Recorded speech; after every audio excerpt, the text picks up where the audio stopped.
Spiritual ஜோதிடம் TV நேயர்களுக்கு அடியேன் உங்கள் சிவயோகி சிவசக்திமான் சுவாமிகள் வணக்கத்தை தெரிவித்துக் கொள்கிறேன். அன்பு நேயர்களே, இந்த பதிவில் இப்போ நான் சுக்கிர பெயர்ச்சி பலன்கள் அதை பற்றி தான் சொல்ல போகிறேன். கடக சுக்கிர பெயர்ச்சி இதனால் வரைக்கும் மிதுன ராசியில் இருந்த சுக்கிரன் வருகின்ற 7/7/2024 முதல் 31/7/2024 வரை கடகராசியிலே சஞ்சரிக்க போகிறார். அப்போ அந்த கடகத்தில் சுக்கிரன் இருக்கக்கூடிய பலாபலன்கள், அதனுடைய பொது பலன்கள் என்ன, 12 ராசிகளுக்கு உண்டான பலன்கள் என்ன, பார்வை பலன் என்ன, ஸ்தான பலன் என்ன, அதை தான் சொல்ல போகிறேன். இப்போது அந்த வகையில் மேசராசி தான் முதல் ராசியாக வருது. அதுபடி நான் மேஷத்துலேருந்து மீன வரைக்கும் சொல்ல போகிறேன். இப்போ பொது பலனை சொல்ல போகிறேன்.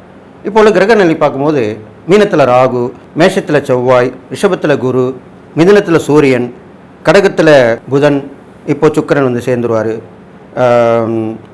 சந்திரனும் இருக்கார் கடகத்தில் இந்த சுக்கிர பயிற்சி ஆகிற அன்னைக்கு. அது இல்லாமல் கண்ணியில் கேது, கும்பத்தில் சனி வக்ரம் பெற்றிருக்கார். இதுதான் கிரக சூழ்நிலை. இதை வச்சு பார்க்கும்போது பொதுவாக இது நாள் வரைக்கும் நம்ம சுக்கிர பயிற்சி தான் சொல்ல போகிறோம். சுக்கிரன் பற்றி தான் சொல்லணும். இது நாள் வரைக்கும் சுக்கிரன் மிதுன ராசியில் இருந்தார். மிதுன ராசின்றது புதன் தான். அந்த புதன் வந்து சுக்கிரனுக்கு வந்து பெரிய பகைன்னு சொல்ல முடியாது. இப்போது சந்திரனுடைய வீட்டில் வந்திருக்கார். கடகராசி என்று சொல்லக்கூடிய சந்திரன் தான் அந்த ராசிக்கு அதிபதி. அந்த சந்திரன் வீட்டுக்கு வந்திருக்கார். பொதுவாக சுக்கிரனும் சந்திரனும் சேர்ந்திருந்தாலே ஜோதிட சாஸ்திரப்படி வளர்ச்சி என்று சொல்லப்படுகிறது. அப்போ கண்டிப்பாக வளர்ச்சி தான் பெற போகிறீங்க. இந்த பொது பலன் வந்து பார்க்கும்போது மக்கள் எல்லாருக்கும் அந்த தேவையான ஆசைகள் நிறைவேறும். அது முக்கியமான விஷயம். இந்த சுக்கிரன் வந்து கடகத்தில், அதுவும் சந்திரனும் கூட இருக்கார். அது பயிற்சி ஆகும்போது சந்திரனும் கூட இருக்கார். அப்போ கடகத்தில் சுக்கிரன், சந்திரன், ஏற்கனவே அங்கே புதன் இருக்கார். புதன், சுக்கிரன், சந்திரன் இந்த 3 பேருமே இருக்காங்க. 3 பேருமே நல்ல ஒரு கிரகங்களாக சொல்லப்படுகிறார். அப்போ புதன் வந்து கல்விக்குரிய கிரகம். சகல விதமான சாஸ்திரங்களுக்கு படிப்பு, கல்வி, மதிப்பு, மரியாதை இதுக்கெல்லாம் சொல்லக்கூடிய கிரகம். சுக்கிரன் வந்து எல்லா வகையான ஆசாபாசங்கள், சந்தோஷமான விஷயங்கள், நம்மளுக்கு சகல சௌபாக்கியம் கிடைக்கக்கூடிய விஷயங்கள் இதெல்லாம் கொடுக்கக்கூடிய ஒரு சுக்கிரன் தான். சந்திரன் வந்து நல்ல ஒரு அன்பு, பாசம், மனித நேயம், அதன் பிறகு மனநலம், மனோகாரங்க சொல்ல போகிறாங்க சந்திரன். அதனால் மனநலம் நன்றாக இருக்கிறது, தெளிவான சிந்தனையோடு இருக்கிறது, எண்ணங்கள் பூர்த்தி ஆகிறது. அரசாங்கத்தோட தொடர்புடைய கிரகமும் சந்திரன் தான் சொல்லப்படுது. சூரியனும் உண்டு, சந்திரனும் உண்டு. ஏன்னா 2 ராஜ கிரகங்கள். அரசாங்கத்துடைய உதவிகள், அரசாங்கத்து மூலிமா நல்லது நடக்கிறது, இதெல்லாமே சந்திரனுடைய பலன்களாக சொல்லப்பட்டிருக்கு. அப்போது சுக்கிரன் இருக்கக்கூடிய இடத்துல இந்த கிரகங்கள் இருக்கும்போது எல்லா விதமான மக்களுக்கும் நல்ல அவங்களுடைய எண்ணங்கள் நிறைவேறும், கல்வியில் வளர்ச்சி ஏற்படும், தேவையான பொருட்கள் வீடு வந்து சேரும், நல்ல மாற்றத்தை உணர்வாங்க. சாதாரண ஒரு வீட்டில் இருப்பாங்க, அவங்க வாடகை வீட்டு போனால் கூட அந்த வீடு சொந்த அவங்களுக்கு ஏற்ற மாதிரி இருக்கும். புது விதமான திட்டங்களை போடுவாங்க. இது இல்லாமல் சுக்கிரன் வந்து பார்க்கும் இடம் வந்து மகர வீடாக இருக்கிறது. மகர வீடு சனி. சனி வந்து நட்பு கிரகம் தான் சுக்கிரனுக்கு. அப்போ மகர ராசியை பார்க்கும் பொழுது பார்வை பலனும் கண்டிப்பாக சொல்லி ஆகணும். அப்போ சுக்கிரனுக்கு ஒரே பார்வை தான், 7ஆம் பார்வை. அப்போ இந்த மகர ராசியை பார்க்கும் பொழுது கடல் கடந்த வாணிகம் சிறக்கும், நல்ல ஒரு நீரின் மூலமாக ஏற்படக்கூடிய பொருட்கள் உற்பத்தி ஆகும், அது வளர்ச்சி பெறும், கடல் வாழ் உயிரினங்கள் விலை ஏற்றங்கள் இருக்கும், அது மூலிமா சம்பாதிக்கிறவங்க நல்லா சம்பாதிப்பாங்க, வளர்ச்சி அடைவாங்க, ஏற்றுமதி இறக்குமதி நல்லா வாணிகம் நல்லா முன்னேற்றமாக இருக்கும். இது மாதிரிலாம் நல்ல விஷயங்கள் தான் சொல்லிட்டு வரேன். தீமையான விஷயங்கள் எதுவும் நடக்க போகிறது இல்லை. அதனால தான் நல்ல விஷயம் சொல்லிட்டு வரேன். அப்படி ரொம்ப கொஞ்சம் இதுவாக இருக்கணும், நெகட்டிவான விஷயங்கள்னாக்கா என்னன்னு கேட்டிங்கனாக்கா, ஒரு சில பேருக்கு அதிகமாக, அதாவது இப்போ ஒரு ஆசைப்படலாம், பேராசைப்படக்கூடாது, அந்த மாதிரி எண்ணங்கள் மேலோங்கும்.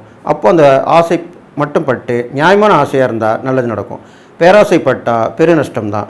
அப்போது பேராசைப்பட்டு நீங்கள் செய்யக்கூடாத செயலை செஞ்சு போகக்கூடாத இடத்துக்கு போய் பழகக்கூடாத நட்பு பழகினீங்கன்னா கண்டிப்பாக பிரச்சனை தான் வரப்போகுது. இதுதான் இந்த பொது பலனை நான் இப்போ சொல்லியிருக்கேன் இந்த சுக்கிர பயிற்சிக்கு. அதனால் இதை கவனமாக கேட்டு நீங்கள் தெரிஞ்சு நடந்துக்கணும்னு சொல்லிட்டு அடுத்ததாக மேசராசிக்கு போக போகிறேன். துளாராசிக்காரங்களுக்கு இப்போ உள்ள காலகட்டம் நல்லதாக இருக்குது. ஏன்னா இப்போது அந்த ராசி அதிபதி, உங்கள் ராசி அதிபதி சுக்கிரன் தான். சுக்கிரனுடைய பயிற்சி தான் சொல்ல போகிறேன். அப்போது சுக்கிரன் வந்து பார்த்திங்கன்னா உங்களுடைய ராசிக்கு 10ஆம் இடத்தை பார்க்கிறார். 10ஆம் இடத்துல இருந்து உங்களுடைய ராசிக்கு 4ஆம் இடத்தை பார்க்கிறார். அப்போது நல்ல விஷயந்தான் நடக்க போகுது. அந்த சுக்கிரன் வந்து உங்கள் ராசிக்கு 10ஆம் இடத்துல இருக்கும் பொழுது அவரோட புதனும் சந்திரனும் சேர்ந்துருக்காங்க அந்த பயிற்சியின் போது. அப்போ நல்ல விஷயங்கள் தான் நடக்கும்.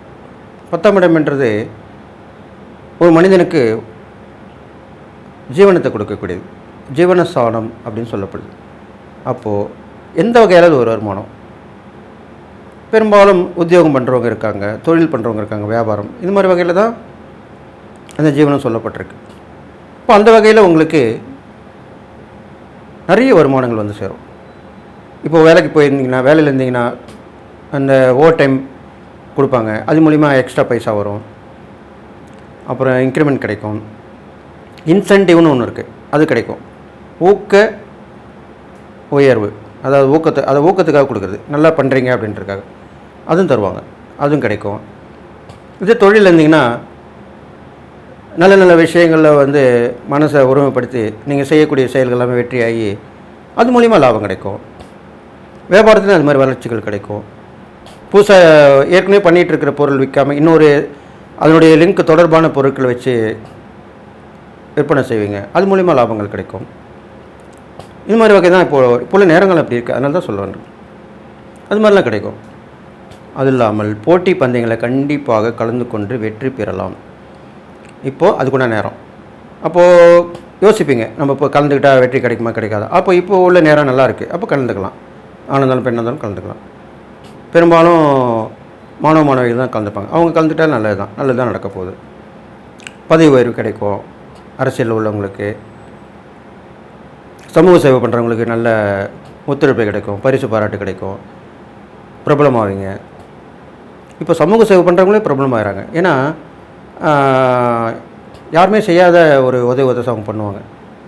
ஒன்றுமே கஷ்டப்படுறவங்களை போய் உதவி பண்ணுவாங்க, அவங்களுக்கு தேவையானது செய்வாங்க, தொண்டு நிறுவனங்கள் மூலிமா செய்வாங்க, இல்லை இவங்ககிட்ட இருக்கிற பொருளுதவி வச்சு செய்வாங்க, இல்லை பல பேருடைய பொருளுதவி வாங்கி செய்வாங்க, இது மாதிரிலாம் செய்வாங்க.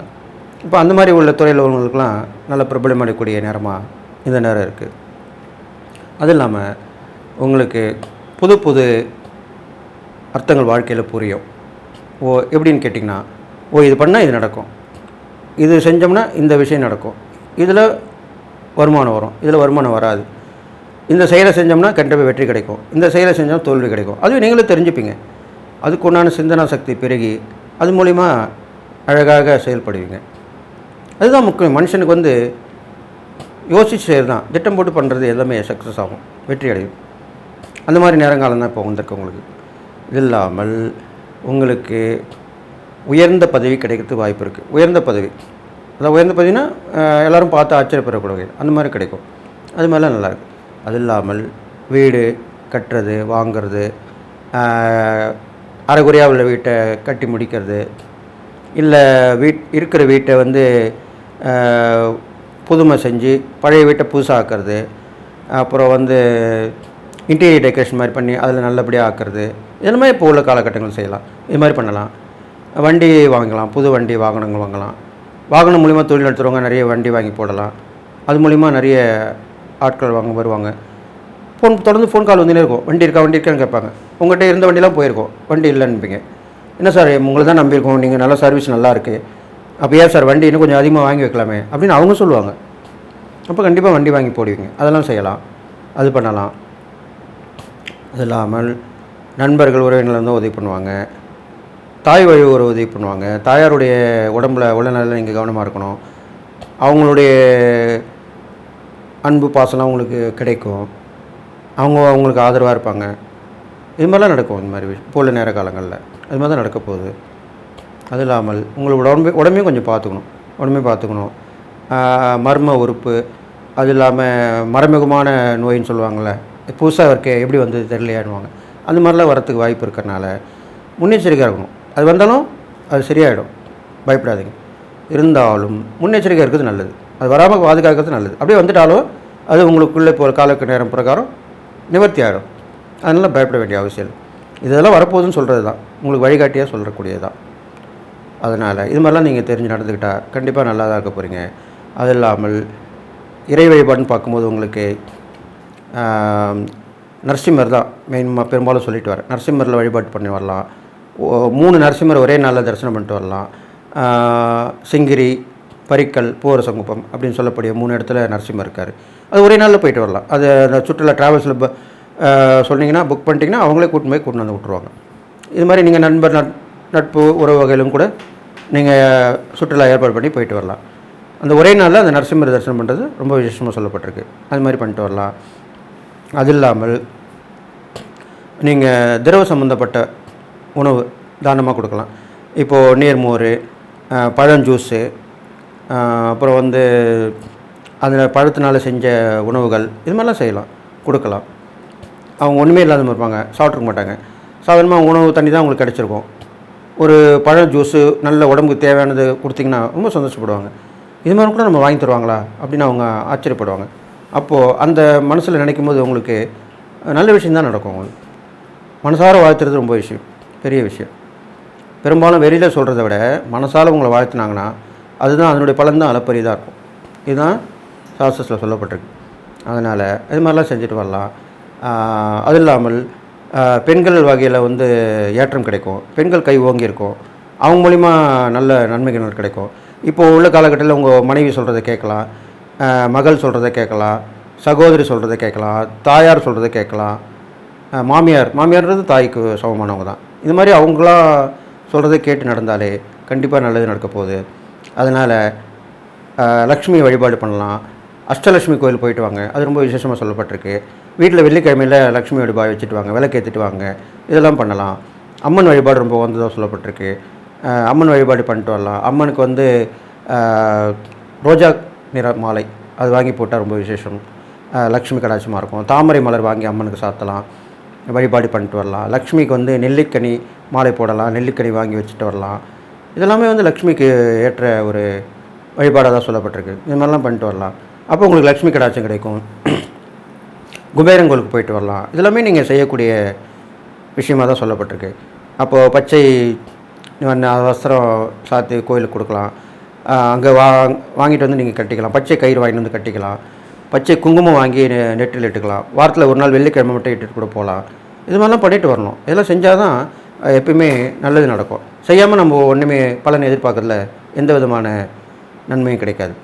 அதனால தான் சொல்லிட்டு வரேன். அப்போது துளாராசிக்காரங்களுக்கு இப்போ நான் சொன்ன இந்த இறை வழிபாடுகள் தான தர்மங்கள்லாம் பண்ணிட்டு வந்தாலும் இந்த சுக்கிர பயிற்சி கண்டிப்பாக நல்லது தான் கொடுக்க போகுது.